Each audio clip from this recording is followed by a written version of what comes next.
पवित्र राहस पूर्णिमा अवसर में औपदा स्पोर्ट्स एसोसिएशन आनुकूल्य एक फुटबॉल क्रीड़ा प्रतियोगितार आयोजन कर औपदा हाईस्कूल खेल पड़िया आयोजित एक दिवसीय फुटबॉल क्रीड़ा प्रतियोगिता 4 गोटी दल अंशग्रहण करथिले।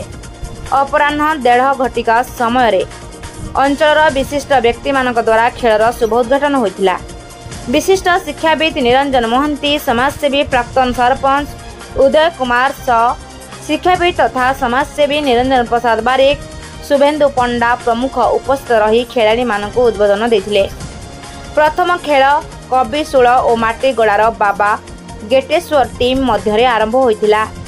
उद्यापनी उत्सव में प्राक्तन बीओ पीताम्बर बारिक और शिक्षक नेता पूर्णचंद्र साहू जोगदे विजयी दल कविशूल को सिल्ड प्रदान करथिले। कमिटीर सदस्य कार्तिक मोहंती, आदित्य नारायण, जयंत बाबुली, बाबुला, देवेंद्र दास, बापू, कालिया प्रभृति सभ्य माने सहयोग करथिले। निरंजन महांती समाजसेवी आज स्पोर्ट्स औपदा स्पोर्ट्स एसोसिएशन तरफ रास पूर्णिमा अवसर एक क्रीड़ा प्रतियोगिता आयोजन करा जायछि। फुटबॉल खेल कमी जाउछि, आग्रह कमी जाउछि, सेते बेले औपदार एभली एक कार्यक्रम को निश्चित स्वागत योग्य। आपण कोन के मतामत?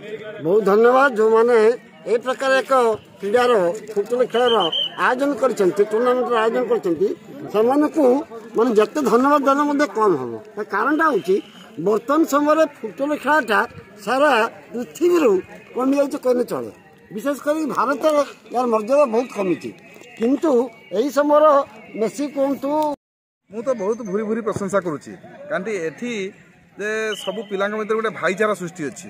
एटी सबु दलगत निर्विशेष से एकजुट अच्छा आग्रह सहित ये पड़िया को बनइबा पिला मानकु बहुत दूर दूरांतर टीम को आयोजन करवा तो समस्त गोटे भरपूर आनंद भरीदबार ये गोटे प्रयास।